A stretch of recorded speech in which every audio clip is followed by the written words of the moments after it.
Hello everyone, welcome to our channel easy cooking recipes. இன்றைக்கி நம்ம சூப்பரான ரசம் எப்படி செய்கிறதுன்னு பார்க்க போகிறோம். அதுக்கு முன்னாடி நம்ம சேனலை சப்ஸ்கிரைப் பண்ணுங்கள். ரசம் செய்கிறதுக்கு தேவையான இன்க்ரீடியன்ட்ஸ் நான் ஸ்க்ரீனில் டிஸ்பிளே பண்ணியிருக்கேன். முதல்ல நம்ம ஒரு லெமன் சைஸில் புளி எடுத்து ஒரு 15 to 20 மினிட்ஸ் நல்லா ஊற வச்சிடலாம். அதுக்கப்புறம் ஒரு ஸ்மால் சைஸில் ஒரு டொமேட்டோ எடுத்து நான் அதை ஸ்மால் பீஸாக கட் பண்ணி கையில் புழிஞ்சு எடுத்துருக்கிறேன். ரசத்துக்கு தக்காளி கையில் நம்ம நல்லா புழிஞ்சு எடுத்தோம்னா டேஸ்ட் நல்லா வரும்னு சொல்லுவாங்க. அதை நம்ம ஃபாலோ பண்ணிக்கலாம்.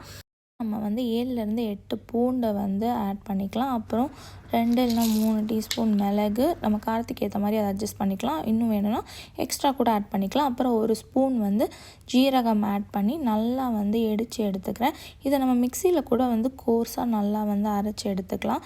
நான் இந்த மாதிரி இடித்து நான் எடுத்து தனியாக வச்சுக்கிறேன். இப்போ ரசம் செய்கிறதுக்கு நம்ம ஒரு பாத்திரத்தில் ஒரு 2 இல்லைனா 3 டீஸ்பூன் ஆயில் ஊற்றிக்கலாம்.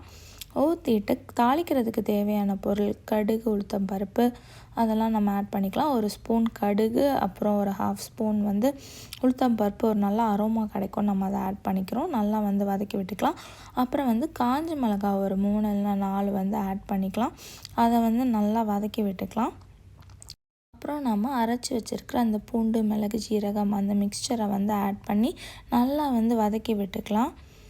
அப்புறம் நமக்கு தேவையான அளவு மஞ்சள் தூள், ஒரு 1/4 டீஸ்பூன் மஞ்சள் தூள் போட்டு நல்லா வதக்கி விட்டுக்கலாம். அப்புறம் ஒரு கையில் கருவேப்பிலை எடுத்து அதையும் போட்டு வதக்கி விட்டுக்கலாம்.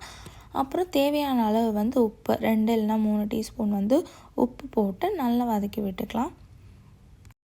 அப்புறம் நான் ஸ்மால் சைஸாக கட் பண்ணியிருக்கிற தக்காளி போட்டு நல்லா வதக்கி விடலாம்.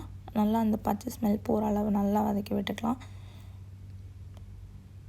அப்புறம் நம்ம கரைச்சி வச்சுருக்க புளியை அதையும் ஆட் பண்ணிடலாம். அப்புறம் தேவையான அளவு தண்ணியும் நம்ம ஆட் பண்ணிக்கலாம். நமக்கு எவ்வளோ தேவையோன்னு. எனக்கு நல்லா புளிப்பாக இருந்தால் பிடிக்கும். அதுக்கேற்ற மாதிரி நான் வாட்டர் ஆட் பண்ணிக்கிறேன். அப்புறம் நம்ம கொஞ்சமாக கொத்தமல்லி இலை எடுத்து நல்லா கார்னிஷ் பண்ணி விட்டுடலாம். இது நல்ல டேஸ்ட்டை நல்லா என்ஹான்ஸ் பண்ணும். இப்போ நல்லா ஹீட் பண்ணிக்கலாம். ஆனால் ரசம் நம்ம கொதிக்க வைக்கணும்னு அவசியம் இல்லை. அவ்வளோதான். நல்லா ஹீட் பண்ணதுக்கப்புறம் சூப்பரான ஒரு ரசம் ரெடி ஆகிடுச்சு. கண்டிப்பாக இந்த ரசம் நீங்கள் ட்ரை பண்ணி பாருங்கள். உங்கள் ஃப்ரெண்ட்ஸோடு இந்த வீடியோ பிடிச்சிருந்தா ஷேர் பண்ணுங்கள். எப்படி வந்துச்சுன்னு கமெண்ட் பண்ணுங்கள்.